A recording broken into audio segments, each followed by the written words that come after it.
You ever see something so ridiculous you actually have to stop and check if you're awake? That was me, right there, Sunday morning, watering my roses in nothing but a tank top and a pair of shorts. Living proof that retirement suits some folks just fine, when my neighbor Karen, clipboard in hand, tried to call the cops on a guy for bringing me coffee. Not kidding. She stood smack in the middle of my driveway, white blazer sharp enough to slice bread, barking into her phone like she was starring in some kind of crime show. Her target? Jackson, the friend I used to train back when I was a detective. She called him an intruder for walking up my driveway with Starbucks. That right there made my blood simmer. You ever just know, deep in your bones, that justice is about to make the world right? Because as soon as that deputy pulled up, I could feel the whole script flipping and not in Karen's favor. But let me back up a sec. It was one of those golden mornings, Oak Street, lit up with the kind of sunlight that makes you think maybe all those years of police work, the late shifts, the paperwork, were worth it just to stand here barefoot in your own front yard. 3 months into retirement, and I was still getting used to the quiet. My phone buzzed. Jackson's name popped up, right on time. "You still good for 10?" I asked. "Absolutely. I got us coffee," he said, like it was the most natural thing in the world. "Do your neighbors know your background?" I glanced up and down the block. Nope, just a bunch of folks who think I'm another retiree. Which is how I like it. Jackson pulled up a couple houses down, looking nothing like a sheriff. Just jeans, button-down, sneakers, 2 coffees. To anyone else, just another friend. To me, he was the rookie I'd trained, now the county sheriff. And for the record, one of the sharpest I've ever met. Then the peace shattered, heels clacking like gunshots on concrete. Karen, president of the HOA, stormed over. Blonde hair wound so tight it looked painful, blazer starched, clipboard pressed to her chest like a shield. If you ever want to know what righteous indignation smells like, stand downwind of Karen at 8 in the morning. She marched right up to Jackson, stopping 3 feet away, like her clipboard gave her diplomatic immunity or something. "I'm Karen Wellington, HOA president," she barked, tapping her name tag so hard I thought it might fall off. Her voice carried all the way down the block. Jackson just smiled politely, taking a step back, years of cop training hidden under weekend calm. Karen, of course, started scribbling furiously. Name, license plate, purpose of visit. Like he was a criminal. "I'm just visiting my friend Charles," Jackson said, calm as anything. "Visiting?" Karen shrieked, like unscheduled friendship violated some universal law. "Do you have a visitor registration form?" Jackson went full professional, polite, steady, perfectly neutral. "Sorry, what registration?" That set Karen off on a monologue about Section 3.27 of the Hillrest Estates Community Guidelines. All visitors must pre-register a day in advance, provide ID, vehicle details, purpose of visit. You could practically hear the law and order theme in the background. At this point, I figured I'd better step in before Jackson's law enforcement instincts kicked in. "Karen, he's just bringing coffee. It's Sunday. We're not exactly plotting a neighborhood takeover." She spun on me, eyes blazing. "Mr. Thompson, as a new resident, you need to learn proper protocols. This is a security matter." She made it clear my new guy's status meant I hadn't earned the right to question her. Kingdom of rules. She whirled back to Jackson. "Sir, you are now classified as a trespasser. Leave immediately, or I will contact law enforcement." Here's where it gets good. Jackson didn't flinch. He just gave her this almost smile, more like he was in on a joke the rest of us weren't. "Ma'am, I think there's some misunderstanding about legal authority here." Karen's face went red as a fire truck. "No misunderstanding. I know the law. Trespassing is a felony," she screamed, dialing 911. Unknown male, about 40, trespassing in a secured area, refusing protocols, acting suspicious. With a possible accomplice. Neighbors started popping out. Mrs. Parker, kids on bikes, faces in windows. Karen paced with her phone, performing for the whole street. And the beautiful irony? She'd just called the police on the guy who literally commands every officer in the county.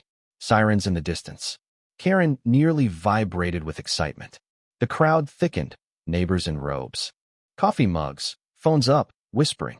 Jackson stood there, unbothered, coffee cup still in hand, scanning the crowd like any other Sunday morning. But if you watched closely, you'd see He was tracking every movement, ready for any escalation. Law enforcement instincts don't retire. Deputy Davis and Anderson arrived. Perfect parallel park, red and blue lights making Oak Street look like a disco. Karen went full drama, strutting over like the star witness. Officers, thank you for the prompt response. I am Karen Wellington, HOA president. I have documented multiple violations of community security protocols. Deputy Davis surveyed the scene, clocked the crowd, then paused on Jackson. There's a thing that happens when you recognize someone you know but don't expect to see. His face went from confusion to a sort of respectful surprise. Ma'am, what seems to be the issue here? Davis asked. Karen launched into her big speech. Visitor registration, loitering, safety protocols. Jackson stayed still, but Davis's recognition clicked in. Sir, could I speak with you for a moment? But instead of interrogation, Davis's voice was suddenly almost deferential. Jackson set his coffees down, stepped forward with the quiet confidence of a guy who knows exactly what's coming. Davis stopped, saluted, full, perfect, crisp. Good morning, Sheriff Brooks, sir. Silence hit like a sledgehammer. Karen's clipboard dropped. Mrs. Parker's coffee mug smashed on her driveway. It was like someone hit pause on reality. The trespasser was actually the sheriff. Kids gasped. Neighbors started whispering.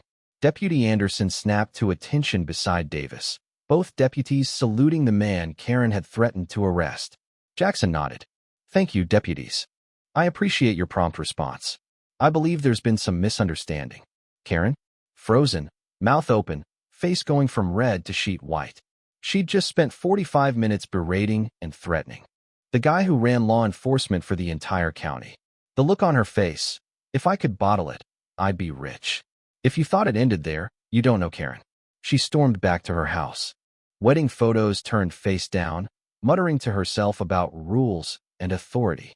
By noon, she'd fired off complaints to the county board. Sheriff Brooks abused his position by failing to identify himself, unnecessary police deployment, violation of professional conduct. She called Channel 7 News, prepping her soundbite. Law enforcement accountability in our community. And you know what? She split the neighborhood. Some backed her up. If we don't follow the rules, what's next? Chaos. Others, like Mrs. Parker, called it like it was. Since when did Sunday coffee need government? Paperwork. Karen set up an emergency HOA meeting, news crews invited, legal pads everywhere. Meanwhile, Jackson and I sat in my kitchen, coffee now cold, shaking our heads. She's building a case. Against herself, he said, scrolling through county records. 47 complaints filed by Karen in the past 2 years. 43 found baseless or retaliatory, costing taxpayers $12 grand. This wasn't just annoying neighbor behavior. This was systematic harassment. So Jackson started gathering evidence. Ring footage, neighbor stories, county attorney brought in, deputies standing by.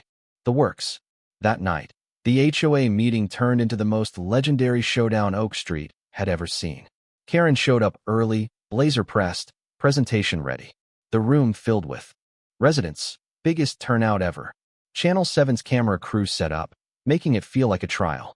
Karen laid out her case with charts, security breach, timelines, photos of Jackson circled in red like he was America's most wanted, all the drama. Then, just as Karen called for a vote to censure the sheriff and fine me for visitor registration violations, the back door swung open. Jackson walked in. Deputies at his side, county attorney right behind. Karen tried to shut it down. This is a closed meeting. But nobody was listening anymore. Jackson took the podium. Good evening, everyone. I'm Sheriff Jackson Brooks. Let's clear up a few things. The legal evidence started rolling. Official statutes on the screen. Karen's own 911 call played for the crowd. Bar charts of her harassment. Pattern, neighbor testimonies. Ring doorbell videos showing Jackson's peaceful coffee run. Karen's own HOA violations, conveniently ignored when it suited her, flashed up for everyone to see. By the end, her kingdom of clipboard power was dust. The crowd realized they'd witnessed a takedown of legendary proportions, the sheriff teaching the HOA president and everyone else exactly where real authority comes from.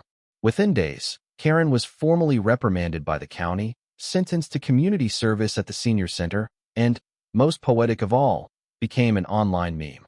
Sensation, Clipboard Karen. New county legislation was announced, inspired by her case. At the store, people whispered when they saw her. Her clipboard was gone, replaced by a volunteer badge. Me? I threw a barbecue that weekend. The deputies came as guests, not emergency responders. Neighbors brought food. Kids played in the street without a care, and for the first time in a long time. Folks felt like a community again, not a surveillance state run by a clipboard. The kicker? Even Mrs. Parker came by with a cake. I should have spoken up sooner, she said, and I saw something shift. In her, like maybe we'd all learned it's better to speak truth than to let a bully run wild. Jackson summed it up best. Real authority doesn't need props, threats, or documentation. It serves people instead of ruling them through fear. As we sat on the porch, coffee in hand, neighbors waving, I realized Sunday morning peace meant more than just a quiet yard. It meant knowing justice could still win, even in the age of HOAs. And you know what? I hope folks watching this story remember, justice doesn't come from a clipboard or a title. It comes from standing up, speaking out, and knowing the law serves the people, not the other way around. So tell me, have you ever gone toe-to-toe with a clipboard tyrant? Drop your story, your state, or your wildest HOA experience in the comments.